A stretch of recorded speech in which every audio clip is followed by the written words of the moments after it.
Hey, what's up, guys? Hope you enjoyed this episode with Miss Raquel Alger. She is a mental health advocate, motivational speaker, art therapist, an overall just wonderful person. I think you're going to enjoy our conversation.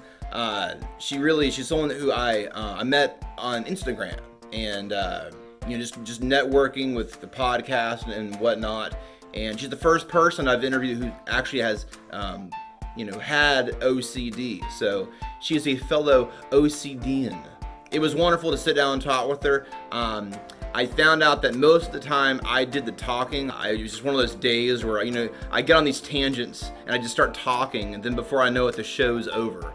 And so she really was precious, and she's a really, really, really cool person. I think you're going to enjoy the time that she was able to talk. So I apologize ahead of time. I think you'll enjoy the conversation that we had.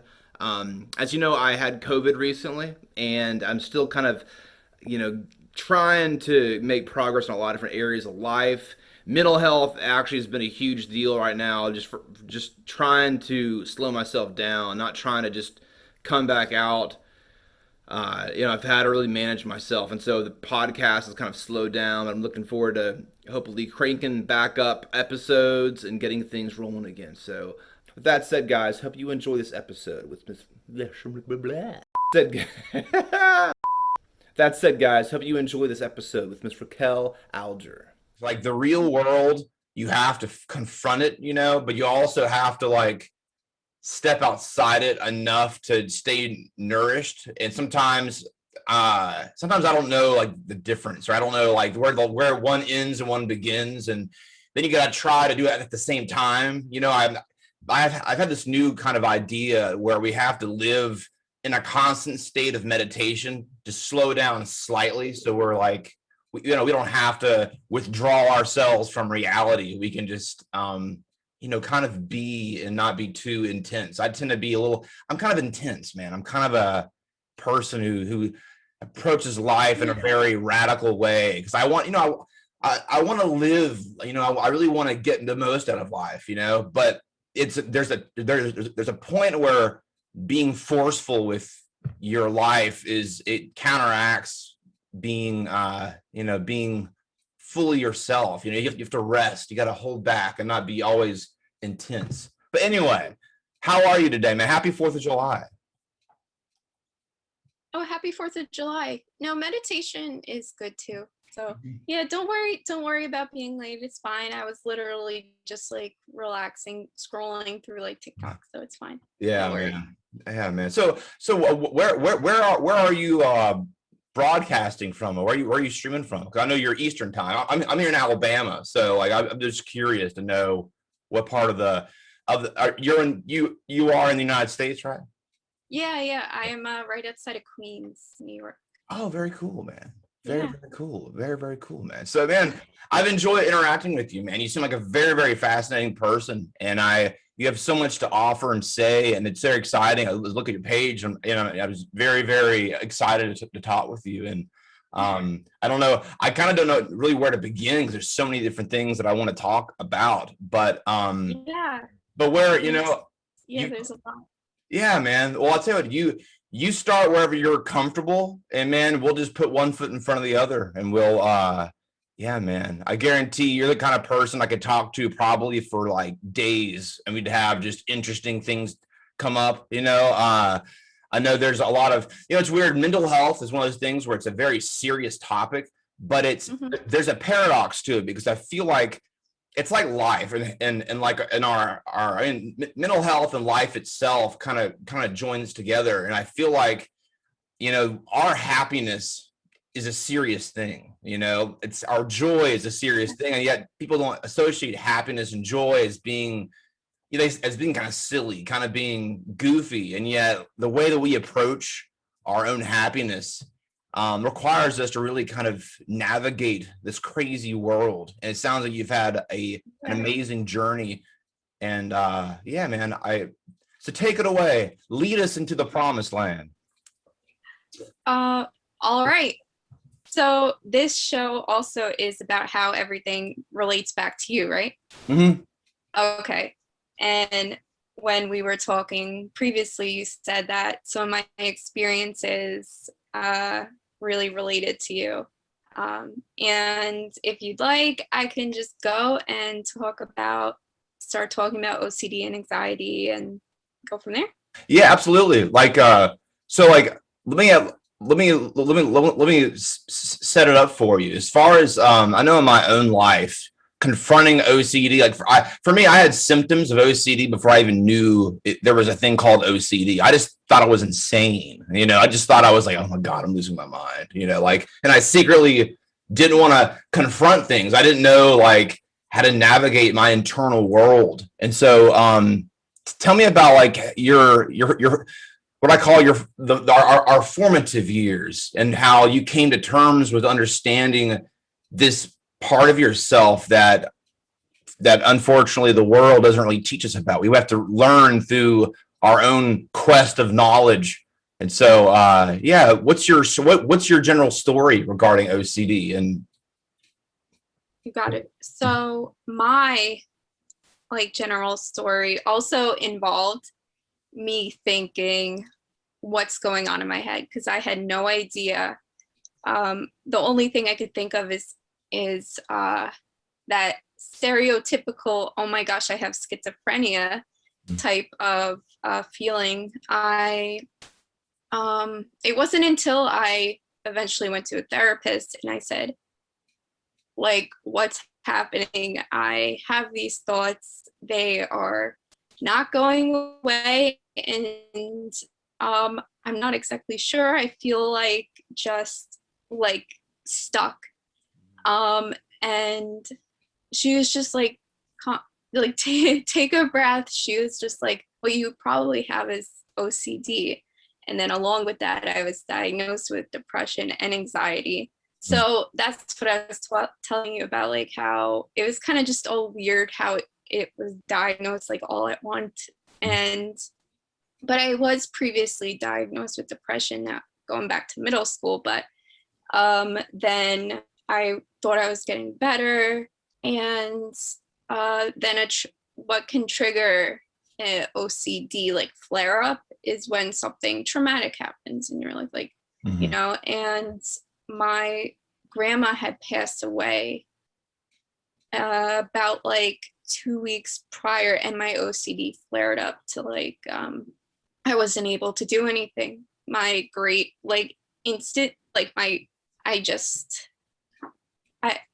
whole life just like changed. I couldn't focus. It was at school, at work, it was, just at home. I was like laying in bed with my thoughts like, and it wasn't cleaning OCD, because a lot of that could be also the stereotype, or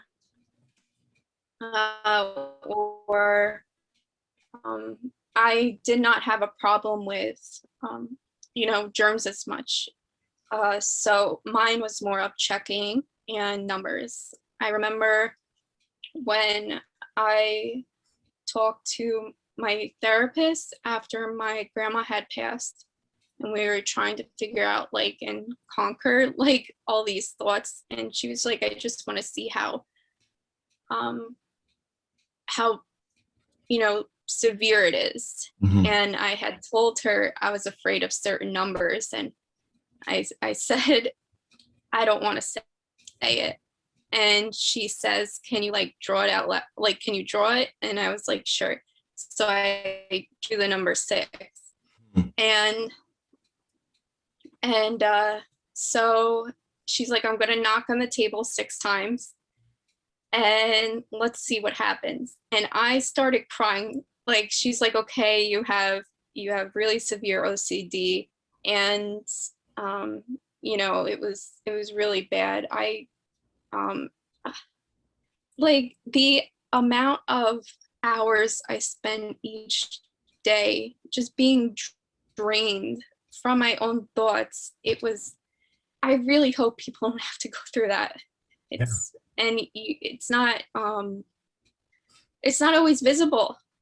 So man, that's really, I think that this will be very fascinating to hear because I'm kind of, I'm in the midst of really doing a more detailed storytelling of a lot of my experiences and stuff, and how I came to confront a lot of these things. And it's weird. I feel like in my own experience of obsessive compulsive disorder, this is just my own kind of philosophizing, but I feel like we all come into this world kind of wired slightly different. We have a lot of similarities, enough overlap where we're not aliens to each other, but there's definitely a way that we navigate the world that feels uniquely our own. And there's a sort of spiritual or psychological appetite for a resolution inside ourselves. And I feel like so much of the world and what's the strife of the world is so much everyone trying to prove that their sense of reality is true and that it's accurate, and that their own world within themselves is of value. And because it's hard to really put the value on yourself unless you have to. When you have a obsessive compulsive disorder, we have these internal psychological issues. You're forced to address things that are underneath the surface, and you're forced to value. Like, I know when I started with certain therapy and stuff, I kept on thinking to myself, someone else needs this. I'll be okay. I kept on, thinking that there's someone else who has it worse than I do. And it's funny, like, you can justify so much neglect in your life, but with that rationale, or whatever you want to call it. And I know when I first kind of started with therapy, there was that sort of rewiring of myself. Okay, how do I even approach valuing what I'm experiencing? Because essentially you have to kind of understand what's going on, but that's the thing, when it seems like irrational, when it seems like you have these compulsions for resolution, there's this real temptation to judge yourself so harshly and to think that's going to solve the answer, and it makes it worse. One of my favorite passages of the Bible is where the Apostle Paul says that the strength of sin is the law. The more that you say, thou shalt not do something, it actually feeds the very thing within us that wants to do it or wants to be lawless. And that was an eye-opening thing for me, because when I really reached bottom myself and I began that was really when I began to really dig into, to really find answers to what this could be, even though there was a degree of help I was receiving and from different areas. When things came to the spiritual area and the psychological kind of understanding, both of those, to me, they both fed into each other. I'm very into depth psychology. I love all aspects of psychology, but to me, OCD really focuses on, I think, things inside yourself, that they're not just things that behavioral psychology and some of the more external minded aspects of psychology address. And now I'm kind of going on a little tangent, just kind of setting up some areas that I want to go to. But when you initially kind of experience some of these things and stuff, did you experience that harsh judgment? Did you experience kind of like an inability to give yourself sufficient grace? Yeah, I would definitely say so, and because I was trying to stay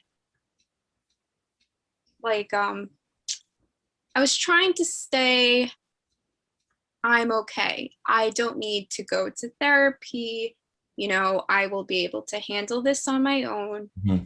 And then I didn't give myself time at first to kind of just realize how important it was for me to seek help regarding this, because like you said, it's very thought processing and internalization, and the only way I was able to fix it or work on myself was changing my thought pattern and like how I can point out what thoughts were rational and irrational, and because that's the difference between OCD and OCPD, right? Like OCPD is you believe that the thoughts are rational, and OCD is you know that the thoughts that you're having are completely irrational. And then you have to say, I had to come and start thinking about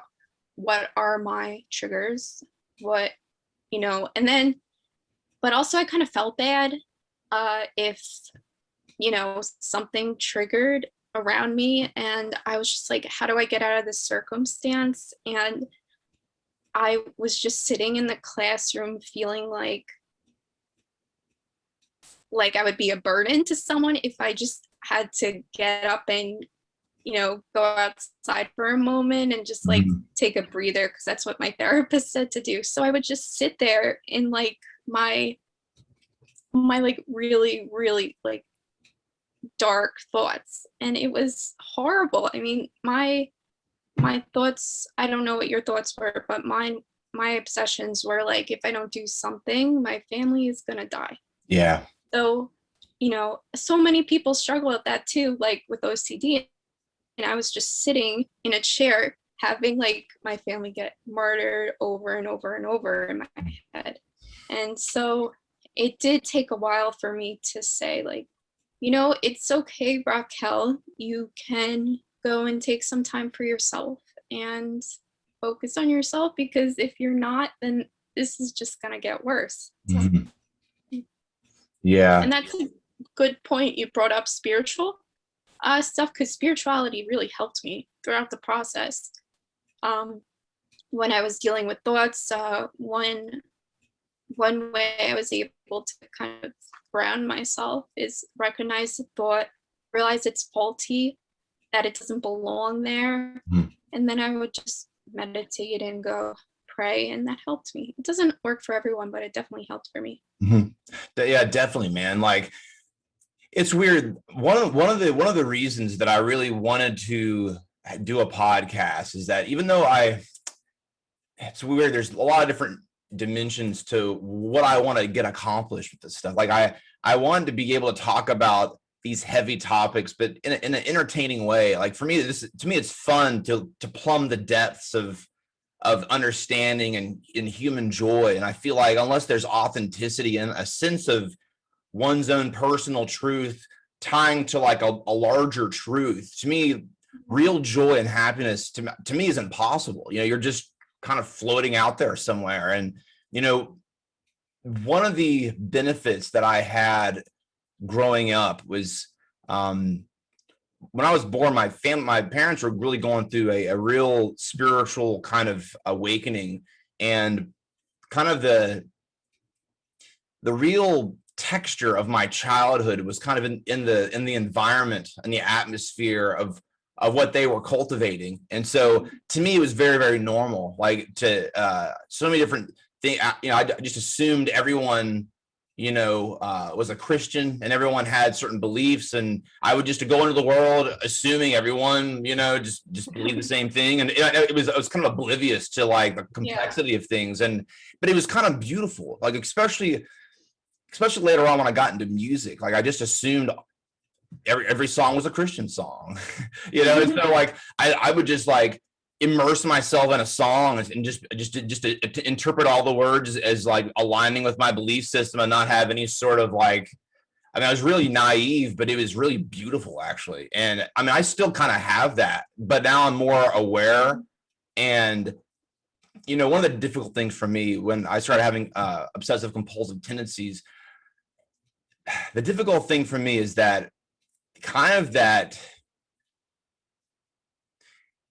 realizing you have this false sense of security. Like you just think that, okay, how, you know, you have this sense of defect that you feel like is in you, and you're like, okay, what does it, you know, you're kind of afraid to approach this thing, this place of discomfort, and because you don't know how far it goes. You know, first you're like, well, man, I thought I'm a good Christian kid. I thought, or I shouldn't have this. Like, you know, does this mean that I'm not saved? Does it mean I'm going to hell? Does this mean that like, or does it mean that I'm in, does it mean that everything's bullcrap? Does it mean that like there's no God and that there's and the thing is, all those are actually very, very good questions, and you have to sort of approach, but they're terrifying.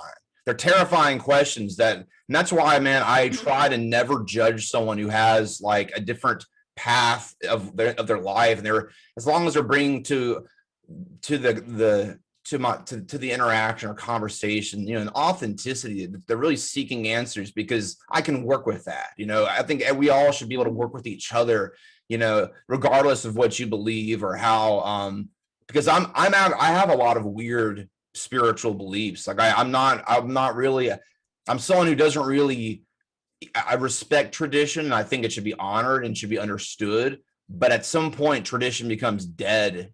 You have to kind of say, okay, what does this look like within my own life? Like, what does this look like when I activate the real core meaning? You know, I don't believe in just kind of adopting something because you're supposed to, you know, and that's probably the number one struggle growing up, that as I began to experience my own issues, there is that, you know, it's kind of like, imagine watching a movie, and every time there's a tense scene, you just want to fast forward to the end of the movie.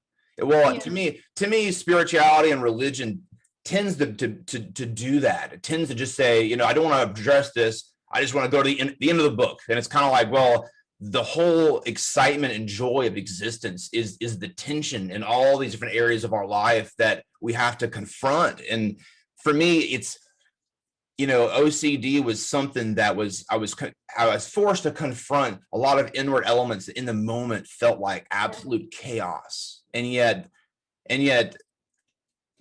grace was there, like to handle everything that I was going through, even though I didn't feel worthy of it. Or I didn't feel like, I wanted to shield myself from seeing it because I was very, very, very ashamed. And, you know, and the more I've been able to be confident in my own human struggle, I realize my ability to interact with other people is tremendously strengthened, because I realize we're all dealing with stuff. We all have our different version of the same story, but you know, and so anyway, this is a classic Josh rant, but no, man, like when you were talking, I just, No, good. yeah, it's where I don't know sometimes where I lose people, or where you know, or where I found their curiosity. But I'm curious to hear more about your story, about how, now, what age did you first really experience, you know, like your first kind of obsessive compulsive tendencies, or your first kind of experiences of this thing inside you? Okay. So I don't know if this happened to you, but since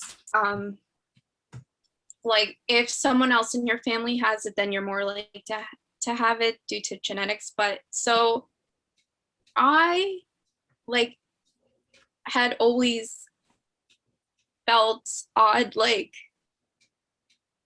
thinking patterns, I guess, like just like I felt like my mind was always going, you know, always occupied with thoughts. Like just there was never peace in my head.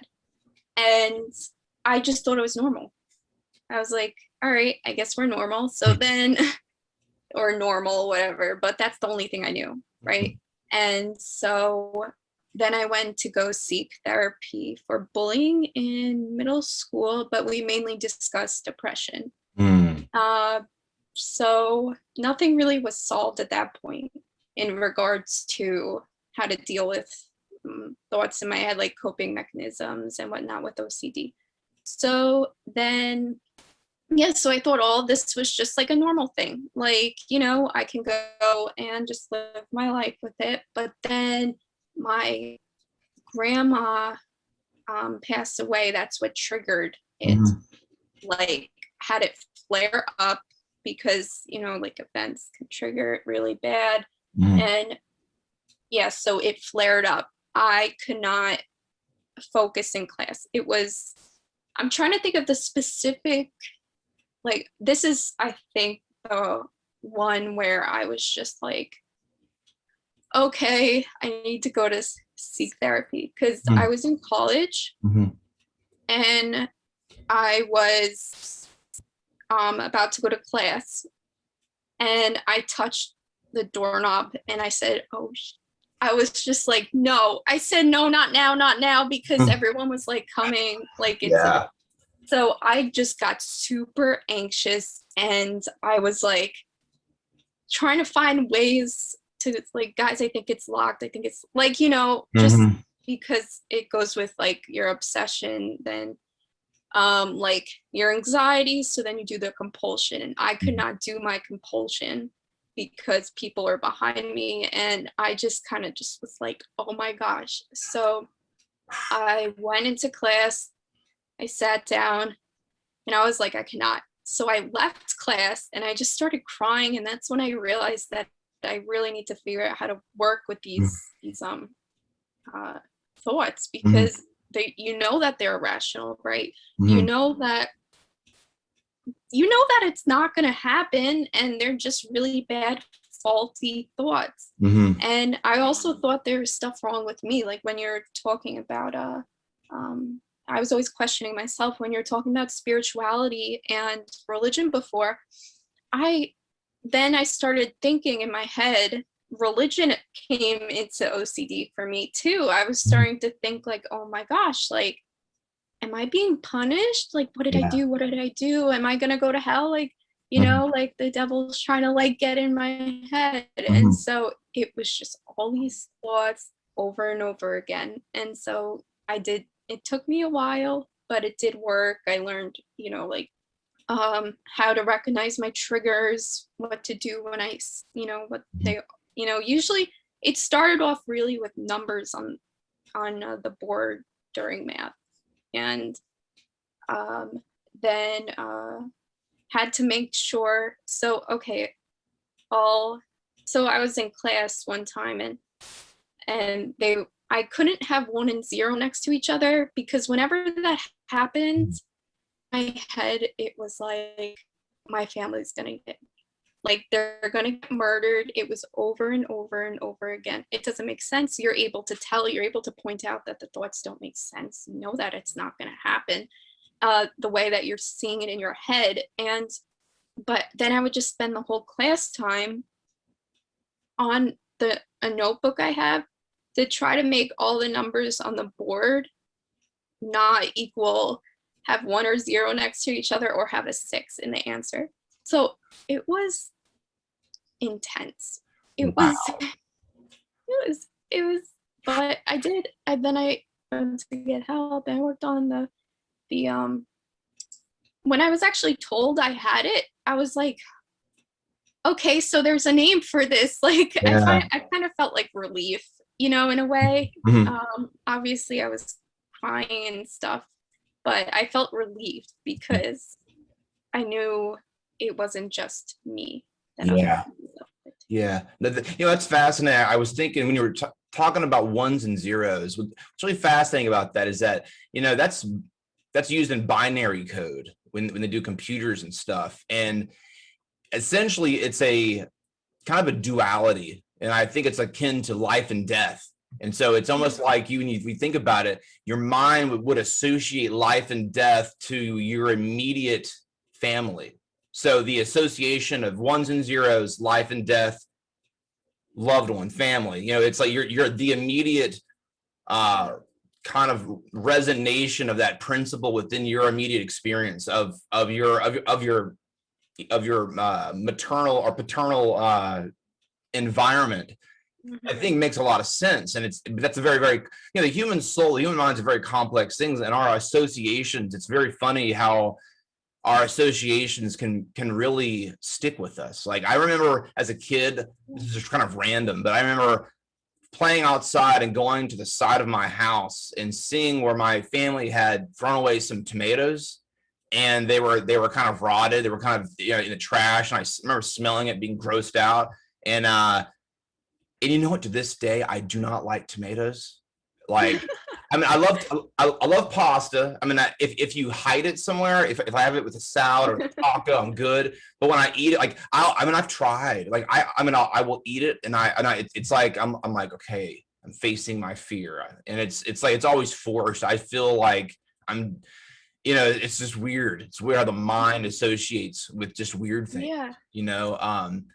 But yeah, the binary code idea, that was just an immediate thing. I thought what do you think about it? Does that make sense to you? Does that do you think there's something to that? Is there something to ones and zeros triggering a sort of binary relationship with reality, in the form of life and death? Is it that kind of symbolism is kind of overlaps with that? And then it would actually trigger the way especially if you had a death in your family. I'm not sure if that was before or after that, but it's kind of, to me, it would make sense that there's a little bit of, resonating of certain meaning within that, which is kind of interesting. That's very interesting. I didn't think about that. And I'm all for symbolism also. Like, do you ever hear of sacred geometry? Not actually. This sounds okay. Amazing, though. Tell me more. Oh, okay. So sacred geometry is kind of focuses around the Fibonacci code, which is like that, which is also weird because like, did you hear about the Fibonacci code? Yes, I've traded cryptocurrency, and one of the things that we use is Fibonacci. Is the Fibonacci tool, where we can kind of like see price and how it retraces, and it's kind of to predict human behavior a little bit. And it's like that's the only reference that I've had, but I've heard enough from. I mean, it's so popular that people actually use it trading. So I didn't know about that with trading. I just I taught philosophy before, and this was always a fun thing to talk about. It's where like it actually starts with 0 and 1. So it's like 0 plus 1 equals 1, then 1 plus 1 equals 2, 2 plus 1. Like, when it continues on like that. But it's like the perfect spiral. That's how a perfect spiral is made. But yeah, I would say if you're very into spirituality and interested in that stuff, go check it out. It's absolutely, man. By the way, I love how you talk. It's like, man, you sound like from the mean streets. You're like, I know what I'm talking about. It just sounds like you're, man, you're a philosophical gangster. That's what it sounds like, man. Philosophical gangster. Okay, I like that. It's funny. I have a shirt. I have a shirt that says spiritual gangster on it. Actually, it's I don't. like that too. Yeah. But yeah, man. That's pretty cool.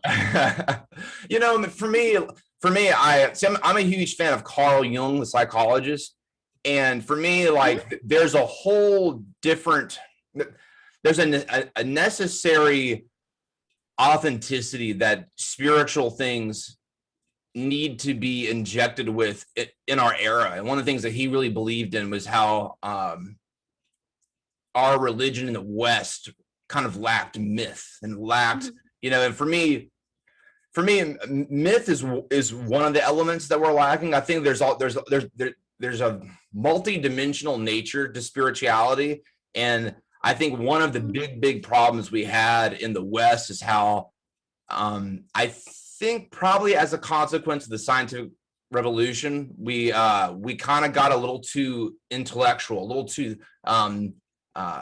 theology minded, which is cool. It's that, I'm not downing that, but I think we got hyper kind of into theology, to where theology didn't branch out into the other domains of experience within spirituality. And for me, this is where when I read Memories, Dreams, Reflections, Carl Jung's memoirs, he talks about having a very, very intense spiritual experience where he's like walking home and he sees this church, and he's just taken, so like he's just flooded with intense appreciation of God and everything, but he feels like all of a sudden this dark idea bubble up. He doesn't want to even confront it. And so he runs home, and long story short, for days, he's trying to like not think this idea. He's losing sleep. He's just like, he basically gets ill.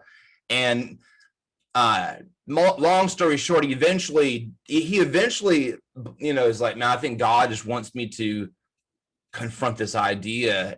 But he believes the idea is blaspheming of the Holy Spirit, and so like, but he lets the thought come, and he sees the church, and he sees like from heaven a huge turd just fall and blow up the church. And like, he was a little kid, so this is like a kid's idea of blaspheming God, and he talks about like in that like ability to confront this dark idea or whatever this was in him. Grace was there to hold it. And he had this intense experience of grace and this trust that he could confront the darkest things within himself. And there was a grace there that was there to hold it. And for me, like, I really relate with that, because as I began to experience obsessive compulsive disorder, as I began to kind of feel this sense of defect, and I mean, I really stifled it much longer. I mean, probably into my early 20s, man. And like, finally I just broke down. Like, I remember after like I'm a classical guitar major. And so after one of our recitals, man, it's your plan, and you're just hearing every mistake. And it's like this, you're in a recital hall where like everything is heard. And being OCD, it's like you already hear everything intensely. And it was, I said earlier how I think we all come into this world uniquely wired. And I feel like some of us have a little bit of extra sensitive senses and stuff. And for me, like, when I was playing and I was hearing all these mistakes, I mean, my instructor was like, that's the best time I've ever heard you play. And for me, all I could hear was the mistakes, all I could hear. And it just finally I had this kind of a nervous breakdown afterwards, and I feel like the standards that we feel, this internal tension, the internal struggle that we have with OCD, there's this weird power structure, this weird hierarchy of our own sense of what it means to be a resolved individual, a resolved person, to really be at rest within ourselves. And as long as we're chasing that carrot, it's always going to be dangled in front of us, and the only time that we actually get to catch the carrot is when we stop chasing it, and we just accept ourselves and try to understand ourselves, because we realize that one part of ourselves is dangling the carrot. And when we confront that part of ourselves, we could just punch and take the carrot and eat it, not really, but I'm trying to be funny with it. Yeah. But, it's like, it's a weird thing, man. It's a really weird thing to describe, because it sounds so simple. And yet, for me to say that to somebody else, that sounds so simple. So yeah, just do this, do A, B, and C, and you're good. And it's kind of like, life isn't that simple. Like, to navigate your own vulnerability and to trust that grace is there. I mean, there is ugly things. I really believe that we all have the capacity for anything, but grace is one of those things when you're able to look at yourself, when you're able to trust that there's an unconditional love, I think, behind reality, behind this. I mean, we didn't earn our existence. Things kind of exist unconditionally, and even despite man's conditions of creating the chaotic environment, it's still in a larger context of things exist, and we weren't the first cause. I feel like everything comes back to this trust that if we can truly see ourselves and confront ourselves, these things don't have a control on us. But as long as we don't confront ourselves, then we become possessed by these things. The more that we refuse that we aren't fallen in some way, it's like the more fallen we become, or whatever. The more that we become kind of possessed by our own darkness that grips our ability to really be an authentic expression, to love, and to be, I think, our ultimate self. So So let me ask you a question. So when you began to go to therapy and stuff, man, therapy was a very slow thing for me. I wish I could say that it was I wish I could say that there was some amazing testimony of like I saw the light and it burst and it just changed me forever. You know what I mean? Like spirituality and therapy for me has been what I like to call a slow Shawshanking of my way to freedom, to where like I've had to chisel my way. And at the same time, as you're doing that, you eventually do have breakthroughs, and you realize that sometimes we're making it more difficult than it really is. And whenever you began therapy, like, what was the process of you confronting yourself, and what were some of your big breakthroughs that you had? That's a good question. Mhm. I liked what you were saying before about you gave the example about like the dangling carrot and like how we need to confront our issues, even though it's so terrifying. It can be really terrifying to do. Some more than others, but yeah, it can be very terrifying. Mm. But that was a good like example of Thank you. yeah. But through my therapeutic experience, I still see therapy today. I still go, and because I would stop going for a while, after I gained my coping mechanisms and whatnot. But then I would, it was a slow process too for me with learning how to change my thought patterns. That didn't happen overnight. It was actually one of the things that, like, the homework. I don't know if your therapist would like assign you homework, but my therapist would say, like, all right, instead of turning the doorknob 10 times, let's try to do it. Let's try to do it like 5 times. So that I used to do it every morning, every night. Like, it was bad. So and I would do it to every door in the house before I leave, before I go to sleep. And it was 20 minutes of time. And so then I would do 5, and then I do 5. And so I would tell her, I said, it was very difficult and exhausting not to do the normal ritual I had, but I did it. And so were there some fallbacks during the therapeutic process? Absolutely. But then the important part is to kind of like come clean with the therapist and say, like, hey, like, I wasn't able to complete this task. I still need to kind of do some slow steps towards it. And, then we worked it out and worked towards it. And yeah, it ended up working out overall. I think it took, I mean, in a sense, like, I'm still living with OCD. And like, that's a diagnosis that I have, but Yeah. it's just all about how you deal with it too. And I was able to confront it. That was probably one of the hardest things I had to do. And I was telling you before about one of my friends' son who went missing right in California.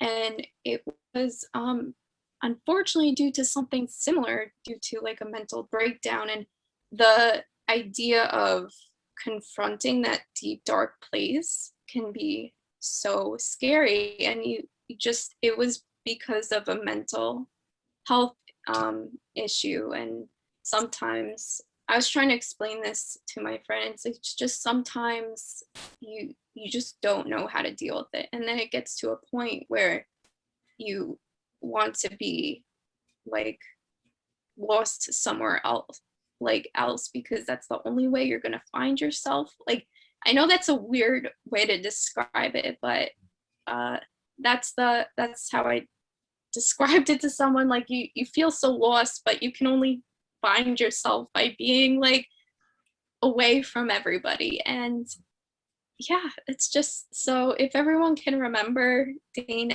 Elkins, that's his name, and then searching for Dane Elkins is the Facebook group. So if people can join, that would be, and then I have the information on my page as well. Okay, that last part, say one more time. The audio broke up a little bit, but just say that one more time about the Facebook group and everything.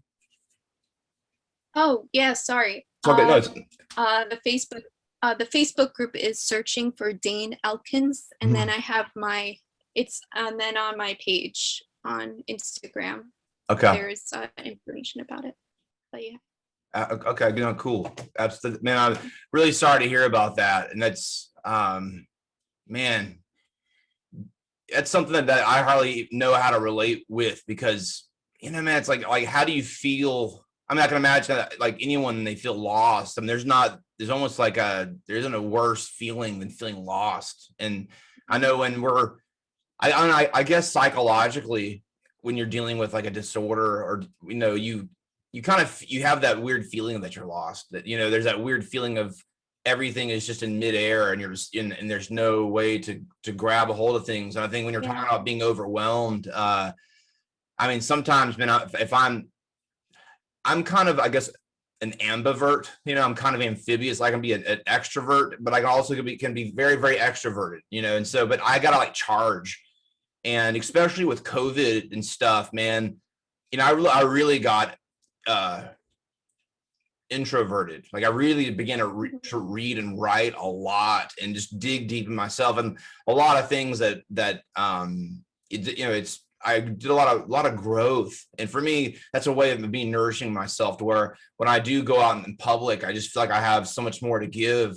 But there is a point where I'm with people where I begin to feel drained, and I almost have to just, I either have to just withdraw myself for a little bit, or I just have to go home. Like, it's really something where I wish I could stay out all night, and I mean, I've done that, and I can do that, but unless I periodically just vacate for a second, and just fine. I mean, I have to, and my mind is so fast. And so, I mean, I'm not trying to give myself, like, I'm not trying to be arrogant, but I mean, my mind just thinks so quickly and so far ahead that I have to intentionally slow down. Like, just even the way that I talk, like, I'm really trying to focus on being more present, because, man, I can get way ahead of what I want to say, rather than just be present, and it's, I mean, and that's the thing, man, is especially when you've done work on yourself, when you have experience, you have things to say, man. Some people don't know what to say in a conversation. For me, I don't know what to not say.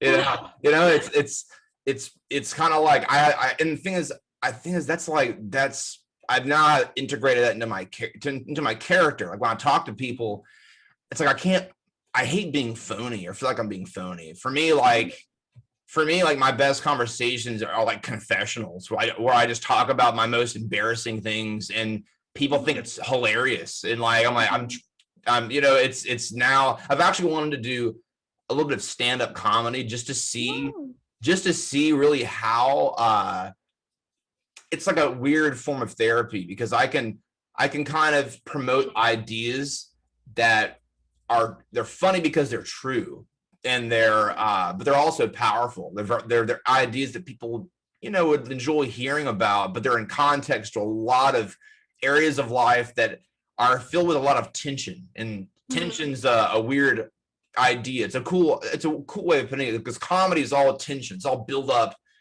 and then you deliver. In every good conversation and every good interaction has like a little bit of tension, a little bit of like, what's going to happen next. That's why we watch movies all the way through, and there's no tension, or okay, this sucks, this is boring, And it's for me, OCD was a way of, it forced me to confront my own, like, inward tension, and beginning to be comfortable with tension, and beginning to be, and I'm the same way. I still struggle with things, but the more that I have been able to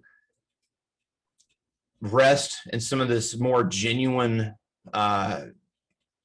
states of being, or this way of seeing things that isn't trying to shield my vulnerability or humanity, but understand that's the gateway to actually bonding with people. It's the way of actually interacting with people, to where, when you're honest about yourself with yourself, you naturally are, just more likable, because people are like, they feel accepted because you accept yourself, like genuinely, like when you've really confronted areas of yourself where you have had self-hatred and you finally accept yourself. It's a powerful thing. People can feel it. And it's a blessing and a curse having OCD, because it's so painful. And I think it stifles growth early on. Like for me, like all throughout college, man, I was trying to like heal myself. I was trying to seek resolution and find answers. And it was a slow thing, but eventually you realize that, man, there's an area of yourself that you have to begin to identify with, and it's the place where you are able to have the sufficient resources to look at the other areas, and so it's almost like and there has to be a core to your life that brings every area of your life, a degree of security. And as you strengthen your ability to confront your own weakness by really establishing your own strength and your own ability to build confidence, your ability to take on difficult things. And so I know with therapy and things for me, the ability to feel like I'm going into areas that are difficult, but I'm still, I can let go. I don't have to force control. I don't have to force a false sense of security. I have security. I'm okay. And to me, that was a part of a lot of my genuine spiritual experiences that I've had. I still I feel like there's a lot of spiritual problems that we have in the West and in America, and a lot of things that we're not adequately confronting. And I feel like in more of the mental health community, there's a little more of an honest conversation with things. But there's still a great deal that I feel like we're still not talking about, but we're getting better and better. And I feel like conversations like this allow us to share where we have overlap and where is kind of really the beginning of us having a mutual sense of what's normal. Like you were talking about how what is normal, and that's a big theme in my story, and I think in what I like to talk about is how do we define normal, and I think kind of finding that stability inside yourself, that it's your genuine authenticity, your genuine place of natural awareness that I exist and I'm here for a reason. I have unconditional value that I don't have to earn, and it's my personal theory that OCD for me has been very much of a dysfunction of the ego, because ego wants control. And so for me, a lot of my early memories, I've been able to go back and kind of look at, there were where I experienced the world without having to feel the need to control it. And more I've been able to revisit and remember what it was like to not identify with the ego, it's allowed me to suspend myself from control. And I've been talking for like an hour. No, you're good. But yeah, so yeah, I was going to keep going. I was like, man, so I guess I'll just say this, man. I know for me, like with spirituality, I have such a weird perspective with it, because my own spiritual and psychological needs, I needed resolution within myself. I need unconditional acceptance. And for me, like, I'm a Christian. I have a lot I take it very serious, but I have a lot of different beliefs that I don't want to scare people away with. But like, we'll say this: what I feel is the very popular notion of Christianity is to me the very antithesis of it. It's these strong rules, these strong constraints on human behavior, which if you read the New Testament, it actually says that the law is the strength of sin. When I read that, that was like, okay, you're talking to me. The more that the more I'm supposed to do something, more strengthens my inability to do it, or vice versa. It's like, OCD is kind of like, I want to be this, but I the thing that I would do, I don't. It's a whole Apostle Paul ordeal about the things that I would do, I don't do. The things that I don't do, I want to do, or whatever, and it's an internal struggle, and that really grabbed me, like by the heart, and was like, there's something here. And for me, when you're talking about numbers and a lot of the things that make your own, that really was your own symptoms of OCD. For me, having this sort of spiritual transcendency of New Testament understanding that the fulfillments of the law was something that Christ was setting us free from. Essentially, I felt, and I still feel that whenever I feel the need to, numbers or doorknob stuff and all the other things, I kind of feel like there's a certain rationale to it that I don't argue with, because I realize that if I try to argue with this thing inside me, I'm not going to beat it with rational ideas. I can't debate OCD and win the debate. I tried. That's what I did for most of my life, but it's kind of like, I feel like almost the spiritual side is like, okay, it's okay. You feel the need to resolve this, but what if what's supposed to resolve that isn't your own effort? What if it's resolved for you? Mm-hmm. What if it's okay to feel the compulsion and not have ones and zeros? There's a sort of functional truth to your understanding of that that's kind of very abstract. But what if there's a higher spiritual dimension to that that resolves it? That if you just receive that resolution, you're able to not argue with it. In fact, you're able to say, you know what, fair game, doorknob 7 times, fair, okay, but I'll do it for you.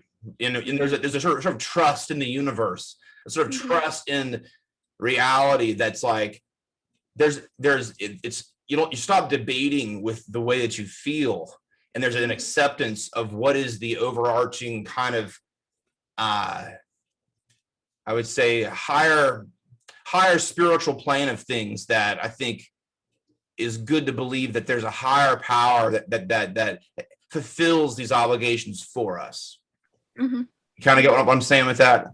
Yeah, acceptance is such a powerful thing in all aspects of life. Oh, and when you were talking also, I was like, oh my goodness.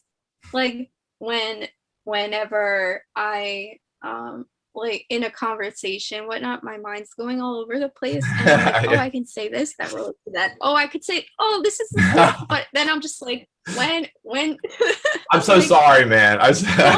No, this is how you learn. This is good. But what you said made complete sense to me, because I would be in conversations and like everyone would seem to be stuck on the topic, and I'd be like, hey, yo, like they would say one word and I would think of a story like in the that really had nothing to do with it, but I was just like, okay, so like you said, I have to work on like, and I have been, but then I just get excited talking to people like you about like spiritual stuff and like all of this, and it just gets me really excited because not a lot of people like talking about like that, or if they do talk about mental health, then bringing the spirituality aspect into it can be kind of taboo-ish. And so yes, I appreciate that you talk. That's good. But yeah, what you said before was acceptance, and that is so good in all aspects of life. Like, whether you're working on recovery and sobriety, what is one of the first steps? You have to accept yourself, right? You have to admit that you have a problem with, So it's being true to yourself in that way. You have to recognize like, and with OCD, you have to recognize and pick out like what thoughts are OCD thoughts. I was reading this, this part of this book, and it was very interesting. It said, what would a person, like if you're about to do like you're going through an obsession, you're about to do a compulsion, and then one of the things is like, would someone who doesn't have OCD do this compulsion? And I thought that was like, wow. So I think like the next time I deal with that, I'm just gonna, continue to be like, I don't think someone with without OCD would be doing this right now. So that helped me. It helps, kind of brings your like healthy thought pattern back. So I like that. Yeah, absolutely. There's what I like to call structural truth to reality, and there's functional truth. And I think, there's things that we believe about things that are kind of the map, but there's that. I think it's Stephen Covey that has this saying about the map is not the territory, and our acquaintance with our own functioning self. OCD is too often like a conflation, I think, of like trying to get the map right. And it's like when we needed to really stay in the flow and go through things rather than go around or stop our momentum, because there's a lot of things that I find that when they pop up in my mind, or I see images a lot of times, and there's a lot of things that in moments of weakness where I there's images that pop up in my mind that are kind of my more trauma areas and stuff. And for me, like, it's when I'm not afraid of them, they lose their power. And when I'm able to kind of like trust my ability to stay present and not be distracted, the more that I'm able to kind of be, I understand you, I'm not going to judge myself. In fact, if I can kind of stay in that flow of that, I'm not trying to hide it. I feel like when other people can see it, and if they see it, they'll reject me. And it's kind of like, well, that's my own self-rejection. That's my own inability to understand, okay, this is an image popping up because there's a vulnerability. There's in the state of vulnerability, it's bringing me back to this other moment where I felt vulnerable. And it's triggering that vulnerability. And when I can just kind of understand myself and understand that, I think a lot of times in our early vulnerable states, we feel very helpless because people can't get inside our mind, our soul, and give us the adequate instruction that we need. As good as parents as we can have, they don't. There's some areas they just can't really know us. There's that saying about those that know you the most, know you the least, or whatever it is. And I think that can be very true. That can be a stumbling block to your real, beginning. Can be a stumbling block to your fundamental needs when it comes to blossoming as an individual. And so these vulnerable states that we have, they're very much areas that we remember what it was like to be helpless. Yeah. But when we cultivate our own responsibility for ourselves and our own awareness, that ability of we're not helpless anymore, because we now are the adult that we need. We are now, like, we have part of us we're still very much a child in many ways, but we are now the adult that can take all the good qualities, I think, of childhood and remember what it was like not to have an ego, bring that into a mature adulthood, so we can have the best of both worlds. We can have a rational, multi-dimensional person, but also have the life and the buoyancy of childhood that we can kind of bring it into our adulthood, into our maturity. And too often, I think we think maturity is like serious, like, do life now, and it's to me, there's kind of a freedom to understanding that kind of the societal problems that we have, and not judging people harshly, but realizing that by us having to confront issues that are in many ways a result of various circumstances, including, it's part of our own makeup, but also there are circumstances within society that don't address our needs, our spiritual and psychological needs. And there's reasons for that, and understanding why we live in a time where the most important aspects of life go unaddressed. And that's a real, I know that's quite an indictment, but it seems like to me the most important knowledge I've ever learned is self-knowledge. It kind of allows you to have the confidence to learn how to learn, because you have like a reference inside you. You feel information rather than it being something you're trying to cram and then guess and then live up to expectations. You're living from a place that's much more, there's a world inside you that you're embracing. And as you're embracing that world, it allows in real time your experience to be kind of heightened. And so yeah, there's almost there's all these different areas of our I think the way that we are experiencing our struggle and still are, and still having to come to terms. And for me, I'm very much of like an existentialist. I love the existential. Yeah, and because to me that's the adequate amount of value we have to put on our individual growth, our individual recovery, our individual maturity of becoming the person that I think deep down we are, and we've been kind of trapped inside ourselves, and I think having that sort of intensity gives us kind of like that, a little bit of like I would say like a righteous rebellion against the world, to like, you feel kind of punk rock, like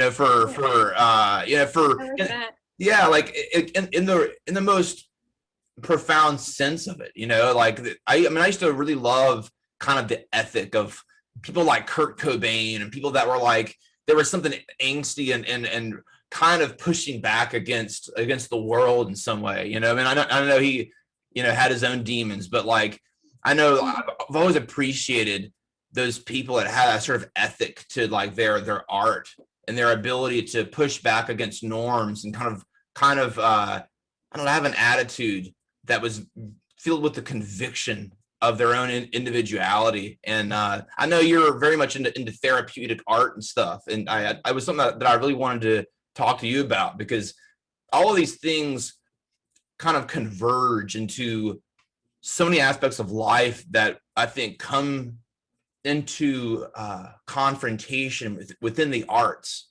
And I feel like the arts have really suffered a tremendous blow, in many ways. I mean, a lot of good art's still being made. I don't want to diminish that, but I do feel like, the more that we have ideological possession, the more everything becomes political, the more the individual gets lost, the more the individual value suffers. And then I think the consequence of that is individual malnourishment.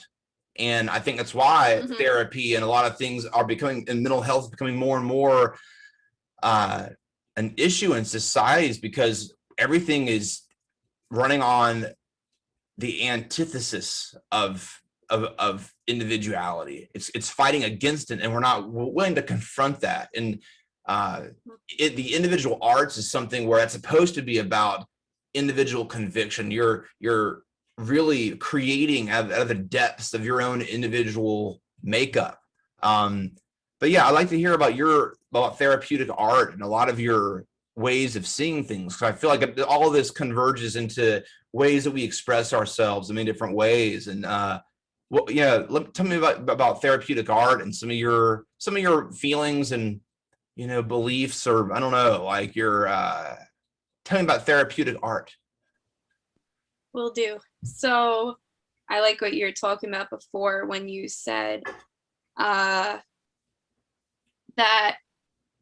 you mentioned something that made me think about how not everybody can benefit from the same exact therapy. Like, so each person is individual. We like, and how you were going about like before about how we're wired differently to some extent, right? So not everybody can like go through a healing process with the same exact therapy. So something that can work for people is art therapy, and I even do that with myself. And also what's really cool is when you incorporate breathing exercises into art therapy, and you do kind of like movements with just like drawing your pencil, and you close your eyes, and then you try to do, how do you feel right now? Then you do like a breathing exercise, and then you draw how you feel, and it's different, and it's cool. One of the things that I like to work with is a lot of Zen art. It's very peaceful. Sometimes it's basically just, or you just draw any sort of shapes, right? But as you're drawing, you're thinking about what goals you see in the future. So then that's what I would say. I'd say to someone, just, draw whatever you want, and then while you're coloring in those shapes, think of, goals you have for the future. And one thing that I really liked also was, this is a pretty popular one. It's when you have like a valley and a mountain, and so because we have low points and high points in our life, and so we may seem stuck at a low point, so we kind of just, what we would do is like draw the valley and whatnot, and then, but the important part of the whole piece is to show the mountain side of how far we've come. And you can write in it, or you can just, as you're drawing, you can think about all the positive things that you've done in your life that have helped you overcome whatever you were going through. And that's probably one of my favorites. But also Zen art, I love working with, and very peaceful. You put music in the background, and it's just really nice and really helpful, especially when people are having hard time expressing their thoughts, or also when you're working with kids. It's nice to just use that in general. But yeah, I'm a guitar instructor, or I'm a music teacher and stuff, and like working with children and kids of all ages is really something that it's cool. You can kind of, I enjoy trying to get on their level a little bit, So sometimes I get too much on their level, but like it's something that's been, when you were saying working with kids, it's almost like there's something that we lose as we get into adult world. There's what I call adultism, that like is our, it's that rigid kind of mentality that isolates us from a lot of the pockets of energy that's in us. And I really feel like that a lot of our society, our religion, our philosophy is way too hyper Western now, and we really crave Eastern balance. And when you're talking about Zen and stuff, and when I interviewed a man, Dan Hurd, who runs a nonprofit, and he basically promotes mental health through bicycling all across the country, and it's really, really cool, and super fascinating guy. And but he calls it, that's a Zen activity, and he was he's a veteran, but he really struggled with depression. He had suicide attempts, and it was really, things were really dark, and he kind of found that activity that released something. And man, sometimes I feel like when we're trying to find what's our thing, it's like we want something to be our thing. Like the idea of doing something and actually doing are two different things, and I know music was kind of that way for me. Like I always felt like the idea of doing music and being an artist was one thing, and then you do it and begin to do it, and you realize, okay, this is much more difficult, and there's much more work involved. And that's kind of like that's probably the cross that everyone bears as an artist, is that there's all this unforeseen difficulty, and there's almost a for lack of a better word, there's a constipation of our inspiration, of our life, that we have to kind of work through. And that it's not always just it comes out of us and we just everything works out. Sometimes creating is very difficult, and it's in the process, you're confronting things about yourself. And when I first started with music, it was weird because it was right during the time where I really started to experience obsessive compulsive disorder, and it both was therapeutic, but also was a way where I could hide it. I could practice guitar a lot, and it helped, I would practice things over and over again. I get better. But I'd also sometimes, let's say I'd practice something wrong, or let's say I get stiff in an area and make a mistake. Well, the OCD would want to just do it fast again to hopefully play it right this time. Again. Rather than say, okay, I got to slow down, rather than, try to, and that's still like, we all have these, it's weird. We all, as much as we get mature and grow, there's still, at any moment, we have the choice to orient ourselves in a certain way that is in line with OCD. I describe it like this. There's some people who have addictions where, they still have the number to their dealer. They still can go to the store and get, buy alcohol or whatever. For me, my addiction is always available. 24/7. My addiction to control, my addiction to trying to force my reality rather than embrace my reality is always available. It's always being waved right in front of me at any moment. And the more that I'm able to understand that and confront it, like every day, my number one duty for myself, for me, is to really confront myself to where I can actually become one of the most liberating people to be around, because I myself confront my own ability to be controlling, to have a psychological tyranny, and for me, when I have adequate when I put adequate value on my own authenticity, my own genuine person, I'm not trying to be someone. I simply am, and I simply allow myself to be.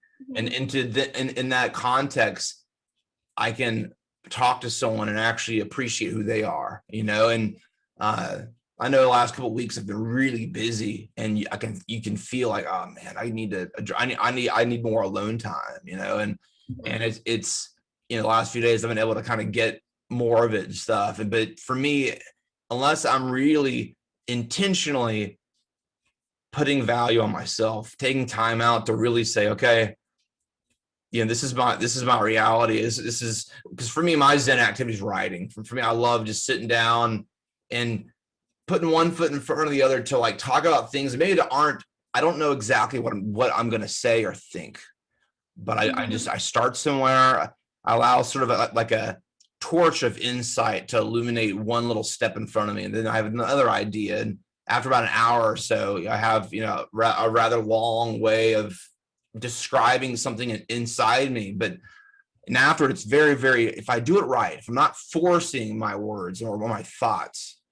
That's good what you're saying. You're not forcing them. Oh, that's so beautiful. Yeah, man. And that's essentially the kind of the functional cure to this, because OCD, it exists for a reason. Our pain exists for a reason. It's like, it's like if your arm hurts, it's because something is inflicting pain, something's wrong. Too often we think pain is bad. Well, pain's very good, actually. If we didn't have pain, like my arm could be on fire. I'm like, hey man, so what's going on? And you're like, dude, your arm's on fire. And it's we have to pay attention to these areas and not think that something is wrong with us because we have pain. In fact, something's very right with us. The normal person is the person that has a disorder, actually, and they are conscious of it, because then they know what to work on. The abnormal person is the person that actually has a disorder but isn't willing to admit it, isn't willing to. And we're actually blessed with the opportunity to say, okay, I know that there's a name for this, and I can now kind of address that in a general, organized way. And my issue, and I feel like that's a very important thing, like you were saying earlier about you have a name for something. It kind of gives you like a sense of power. It's it's funny, like in Genesis, like Adam was given like the power to name like the animals and stuff. I feel like language is in a very powerful ability to frame reality, to be able to say, okay, this is a thing. Yeah, this is a bracket of existence that I can now kind of refer to. And I feel like more and more we're probably going to understand more and more disorders and actually understand disorders that are, it's weird. There's the whole idea of trauma and stuff. And even though I very like that language, I do think it can miscommunicate things, because trauma we always think is like, something intense that happens to us, when a lot of times our pain is something it can be very gradual. It can be something that we get used to. Before we know it, our sense of normal is actually abnormal. It's actually and then we're traumatized because we realize that what the world is and how we are is different. And so to me, the idea of trauma has good context, but it's inadequate to really, I think, get into some of the details of our individual pain and all of our individual experience, that. And I think the more that we have conversations like this, the more that the psychological and mental health community, I think, can have genuine conversations, and the importance of genuine conversations, we can invent new terminology. We can have new words, new phrases. And I have no idea where I was going with that. So it's your time to talk, though, because I've talked, I had coffee right before this. So I'm just like, No, but you're saying great things though. Like, about language, did you ever see the movie Arrival by any chance? Anyway, it talks about aliens. Yeah. I think I saw that. Aliens. Yeah. I watch every movie about aliens. Like I love the idea of aliens. Like did you ever see the Bob Lazar documentary? He's the guy that found allegedly he went to Area 51 to work on like a UFO that they have and stuff, and they were trying to get him to get it to work because they couldn't make it work. Did you ever watch that at all? What is it called again? I think it's called I think this is called Bob Lazar. Jeremy Corbell did it actually, and he's really big into UFO type stuff. But the idea of it's really cool. Like I kind of like the idea of being able to take the most radical idea that challenges my way of thinking and kind of up my game. Like, you know what? Let me see how I can navigate this. And it's anyway, aliens. I'm fascinated with the idea, and but you were saying Arrival. It's oh yeah, it was one of the themes throughout the movie was kind of like it dealt with a language barrier. Yeah. And it was like how you're talking about language before, and I don't know why I always think of the importance of language and how we communicate with others and not to make assumptions. And then you also mentioned something else before, that you've been living with something for so long that it becomes your normality, but meanwhile it's with the OCD, I just thought that was normal. I thought that was everyone deals with this, but then then you have to go and be like, okay, I'm gonna try to stop trying to fix this on my own. And because I'm like this type of person that likes to be positive all the time, and but then I had to realize and say it's okay to feel emotions during this. It's okay to when you confront it, it's okay that you may not be positive at this point. But so yeah, letting your emotions sink in is important too. Me and you need to have lives on Instagram, dude, totally. I'd be totally down to do that. We totally need to do that, man. I'm trying to really find people, people to really help promote a lot of these ideas and things that we talk about. It's to help a lot of people, man. And I mean, I'm totally down to new experiences and trying to just encourage, positive conversations that we can open up, I think, a lot of areas for people, and yeah, man. So let's totally do that. I think it would be awesome, man. That would be fun because we both like to talk a lot and Yeah. have so many things to talk about. Yeah, no, I know, man. I know. I feel terrible. I feel like my mind's so quick, and I've gotten to the point where I did enough meditation today that like I'm kind of lucid in my like speech and my mind, and when that happens, it's just like everything crammed up, it just gushes out, you know. Man, one thing that you were talking about earlier that I really thought was cool, and maybe this is just my own interpretation of it, but like you were talking about how you always had like weird thoughts and weird things, and I really feel like that's kind of a staple of just human vulnerability, that you know, that we come into this world with all these little idiosyncrasies of like how we perceive things, and we don't know where it overlaps with people and where it doesn't or does or whatever. And our parents, I can't help, they have the most awareness of ourselves to where they can kind of navigate what we're going through, but still it's imperfect. And like the times where there's blind spots where we feel unseen, and we feel like you know, there's these areas of pain. Like that's something I've had to come to terms with recently. It's kind of embarrassing, but it's an area where a vulnerability, because you know, I'm a middle child, and so for me, I have this theory that middle children have like, they're more introspective, because being within the center of the family unit and yet not the focal point, it drives them out, you know, away from the, you know, from the crowd, or from people. And because the oldest gets the most attention, but then the youngest is kind of like, it's like the bookends get kind of, you know, in the middle is you know, tends to be less, you know, focused on. And so but at the same time, there is an area of my heart that I've realized that like I really crave being seen.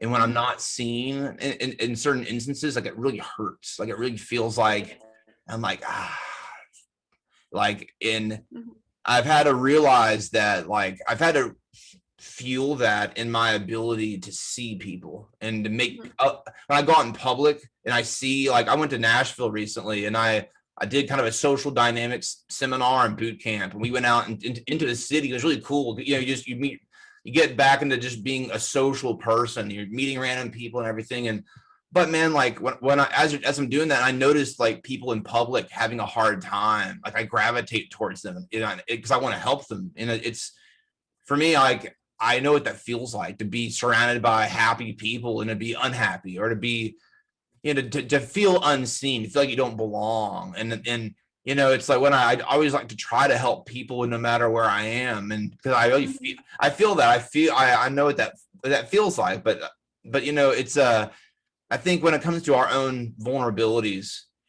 and us coming back to these things, because a lot of times I think they're the places of tension that we're covering up. And then that repression, it then it grows when we don't look at it. And then it feeds a lot of the rituals that we have, a lot of the different things that we do, because we're trying to keep the negative tension from taking over. And so at least this is for me, at least, like it feels like a lot of my compulsions were ways of me covering up these areas of negative tension by trying to create in my mind what was positive tension that was more or less like a false resolution of myself. And so did you feel like yourself, did you experience any of this degree of this sense of maybe being unseen, or maybe even being I don't know, having these areas where instead of addressing them, you know, there was this need to kind of cover them up and help feed, you know, is that kind of your experience? Or like, I mean,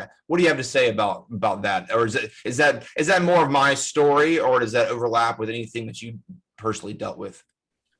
I can definitely see what you're talking about with the middle child. I'm not the middle child, but I can see that in the family dynamic. Yeah. And but yeah, I do get like when I'm not seeing, well, I'm like extrovert, introvert. Like Mhm. sometimes I need my alone time Yeah. and everything, like and my meditation time and whatnot. But then when I get out in public, I could just go and talk and talk. But anyway, but yeah, I guess you can say like if I'm not, or like if people look at me negatively instead of positively, I like my mind automatically goes to like, what did I do wrong? Yeah, me too. Oh my gosh, I need to fix it. Like,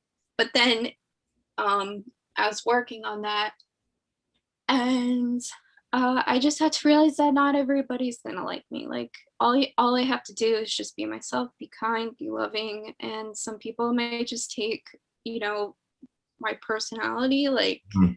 harshly. I try not to, but like Yeah. they just may not, you know, like it. But as long as I know that I'm being kind to others and that I'm loving, and have Paul writes this. He says like clear conscience, pure. Oh gosh, genuine faith, pure.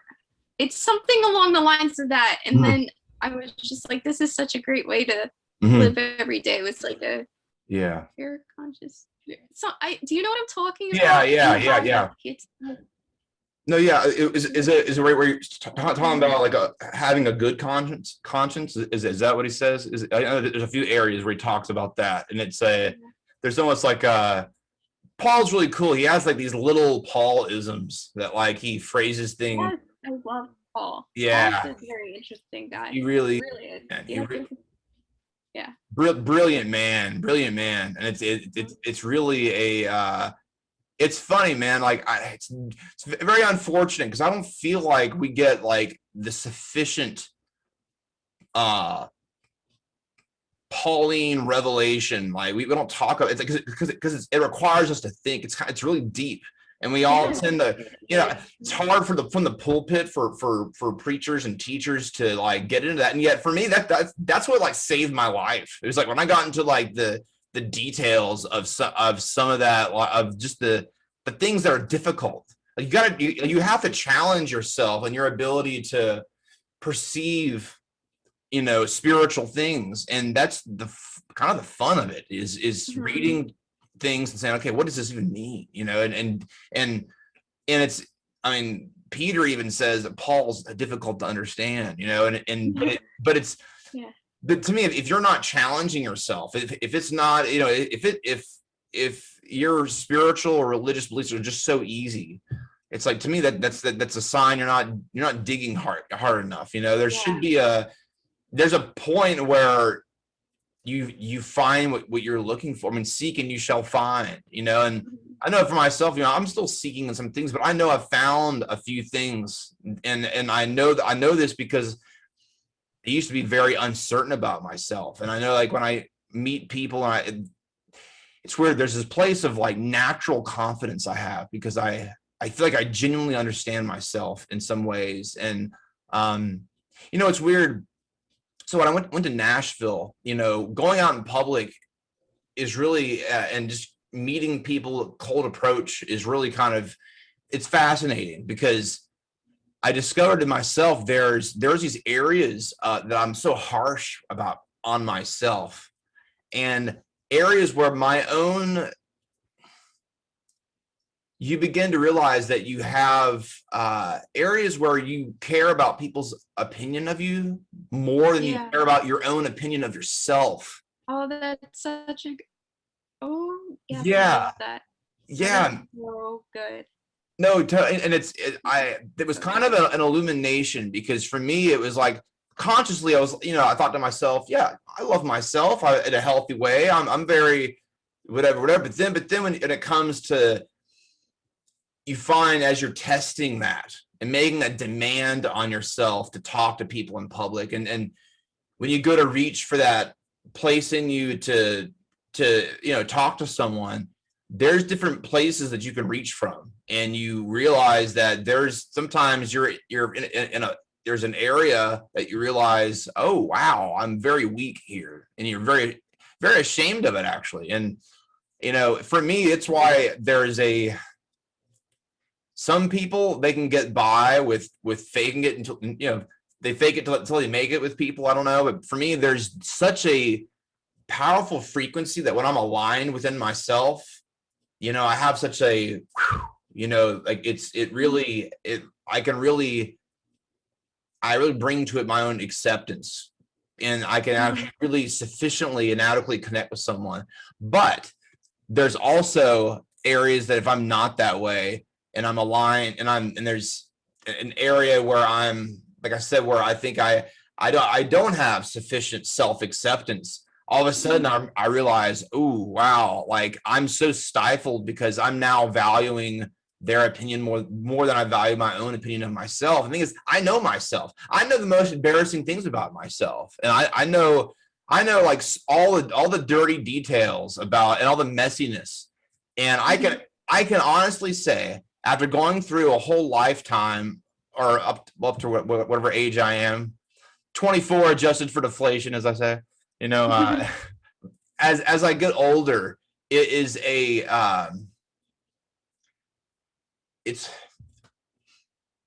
what was I saying? I actually lost my train of thought for once. How you? No, that happens to me a lot. I know. So I you're know. not natural. Oh, yeah, I found it. I found it. I was saying that I know myself by now. I've gone through all the rough history of myself, and I know it more than I.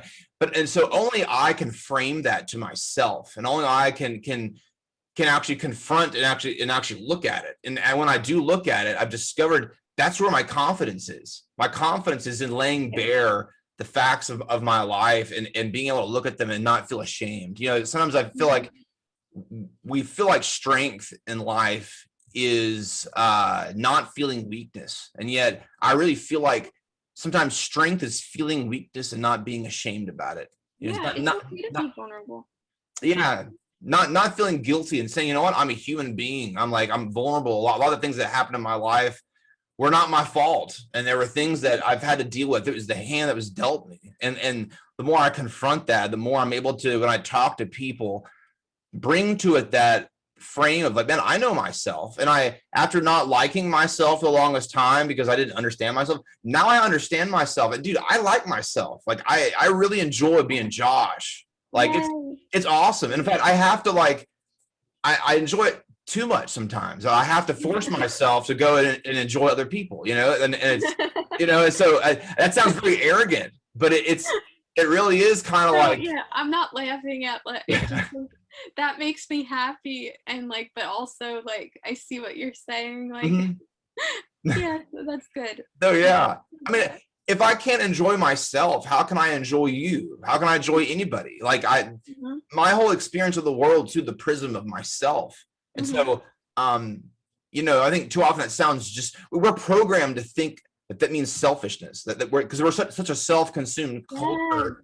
And there's an adequate self-nourishment that we need spiritually and psychologically that really bring to our relationships and our interactions the healthy life and faith that we can actually build something in our interaction, and that there's something deeper than just words that we're saying, or that it goes down into who we are as people. And if we haven't already addressed that, then it's all an illusion. So for me, rather than try to sell an illusion to people, I've had to rebuild myself in a certain way that is all built on my sense of deep truth, and my sense of confronting reality. And so for me, it's a very weird thing, because I thought that's what everybody was doing. And then I go out in public and I talk to people, and it's like, oh, okay,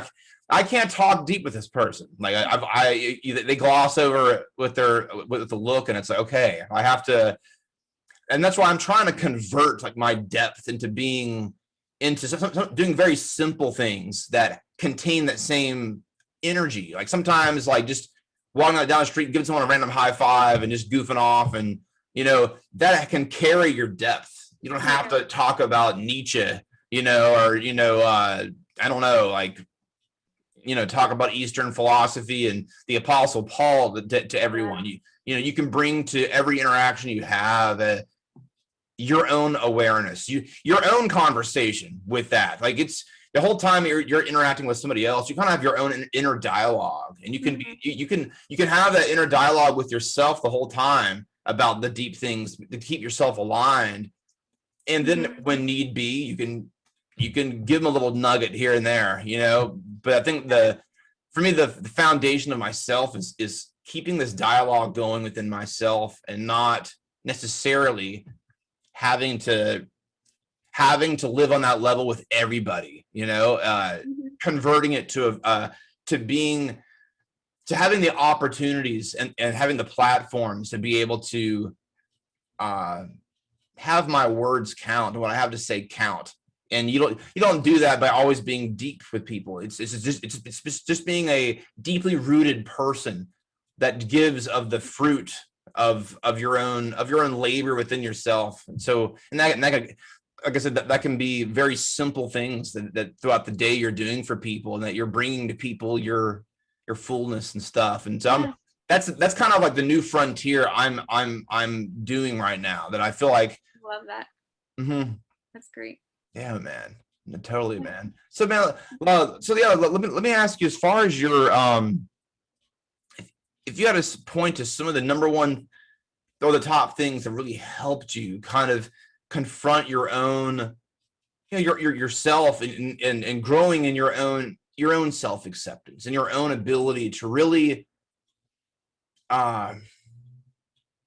begin to receive recovery, and to, like you're saying, we're still going through this. We still have at any moment we can refer to we can be drawn to the magnetism of our compulsions. Like the whole time we've been talking, I've been picking at my thumb, because where it's like it's a bad habit I have, where like I try to smooth, like if I have like a hangnail or something, I'm trying to smooth it out. And so it's kind of like, so it's like there's things where I'm like, okay, man, like I can say great things and do things, but I'm still a work in progress. There's still cool things that I have to say, but there's still very much things that I can integrate, and I have to slow myself down to be very, very intentional. And when I do that, I actually probably sound much more peaceful. I stop picking at my thumb. There's things that align myself, and I don't have to live on a level that I think I have to live on. I don't have to live going 90 to nothing and just I don't have to cram what I have to say into the tunnel of my interactions. I can rest and just be Josh, and that's good enough. Man, that's better than having something profound. It's more important to be a profoundly present person than to be a profound person. I love it. That's so true. And it's really ironic that you said that, because I feel like I am forcing to go. I need to leave at 3. Yeah. But that was just, it was like what you're saying before is, you said profound. You said, what was it? Profoundly. Yeah, I said to be profoundly present is more important than to be a profoundly present person is more important than to be a profound person. I love that. That is so true. That's why we need a part 2 of this. So we do, man. And I'll let you talk next time. No, you don't understand. I love hearing people, because there's so much important discussion, and also because I'm a teacher, I'm talking all the time, and I wish there would be more participation. But it's also sometimes I have to keep on teaching, but discussion is so important. I love listening. I love it. Seriously, that's how you learn, from listening to one another, and I'm so grateful that you're talking. Really, I learned so much stuff. Man. Well, thank you so much, man. I've certainly had a lot to listen to. It's man, and it's weird though, man, because I realize in my own It's weird, man. I find that my ability to have something to say has been contingent on really listening to the voices that have inspired me, like really immersing myself like in the New Testament, reading people like Carl Jung, people like G.K. Chesterton that had a really interesting way of looking at things and really listening to what they have to say and being able to, a lot of my best ideas are really kind of a culmination of being able to kind of just listen to my own experience of myself. And so for me, I'm working on linking that with, realizing the same process exists in other people. And so a lot of times, man, the cool things that I have to say are kind of it's other people are the catalysts of it. It's listening to what your experience is triggers these things naturally that come up to where, I'm excited. I mean, there's something so cool about the nature of human interaction that when two people see something similarly, there's yeah, like in sync, like there's it's like a subtle miracle happens. It's like for two people to see something similar, like we know there's something valuable there, like there's something important. And it's almost like when there's a weird movie or a weird band that you listen to and you find someone else listens to it or seen it too. It's like, oh man, this is awesome, and like it's just a weird thing. It's like instead of taking for granted like our similarities, like we should appreciate them, because I think when we do that, and when we do that in with obscure things, like we know that there's a heightened experience that we're all mutually having of this world. But yeah, man, did you have to leave at 3? Did you have to? Okay, man. Well, dude, let's definitely. This was amazing, and dude, what you have to say. I love how you bring to this conversation such an amazing like vulnerability and humility, and it really, I think it really helps. It really helps me kind of be in the presence of a humble frequency that kind of allows me to sort of let go. And that's why I have so many things to say, because it's almost like when I feel like I really am able to let go naturally, there's all this stuff that just I have to say that comes out, and I'm not even trying to say it. It just happens to bubble out, man. And so let's stay in touch. Let's definitely do this again. And dude, let's do it. Yeah, cool, I just next time, if you'd like, I can have you on a live. Oh wait, it's 3 by you. Like, I mean, it's 2 by you, right? So yeah, like I need to leave, but next time, like on a live that I do, can I ask you questions like when I put it on? Because I have so much questions for you. Dude, would you be okay with talking? Yes, we can do a deep dive, and I will go as deep as you want to go, man. Like I'm willing to go to the depths of Hades, because it's that's the thing, man. People have to it's the only way that you can inspire people is that you have to lead by example. You have to be able to go to places. And I know my podcast, I'm trying to ease into some of these darker areas, because I just want to immediately go into like weird places, and I don't want to scare people away, but people need honest conversation. They're inspired by it. And I feel like as we get, as we become recovered individuals and grow in our recovery, I feel like we have to lead by example. And so, man, I'd be honored to do that. And that would be fun. Yeah, man, it's an honor to know you and to talk with you. And let's, yeah, man, this is just the beginning. Let's stay in touch and set something up again real soon. Yes, thank you so much. Thank you.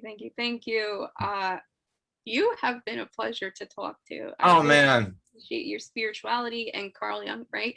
So you brought that up before. I was like, oh, wow. So yeah, I will go, because I I was talking about my process. Like I was just like, oh, I gotta talk so much about that. But no, I have this like big book, right? Anyway, so I will go and we'll keep in touch. Yeah. And we will continue on. Absolutely. The pleasure's been all mine.